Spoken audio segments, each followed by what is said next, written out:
बड़ी आँखों वाले लोगों पर ज़िंदगी मुसल्लत होती है। छोटी आँखों वाले लोग बड़े मिलनसार और वफ़ाशार होते हैं। मोटी आँखों वाले लोग ज़्यादा बहादुर नहीं होते। धंसी आँखों वाले लोग आज़ादी को तरजीह देते हैं, किसी के मातहत काम नहीं कर सकते।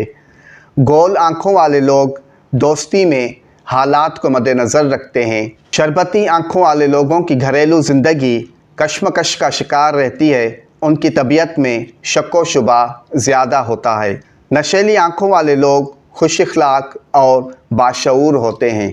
सियाह आँखों वाले लोग हालात से बेखबर होकर ज़िंदगी गुजारते हैं। भूरी आँखों वाले लोग सारी ज़िंदगी इश्क के दायरे से नहीं निकल पाते। गिरे आँखों वाले लोग मजबूत इरादे वाले होते हैं। सब्ज़ आँखों वाले लोग लायक और मेहनती होते हैं। उनमें हासदाना जज्बात भी होते हैं। नीली आँखों वाले लोग पुरकशिश और दोस्ती निभाने वाले होते हैं।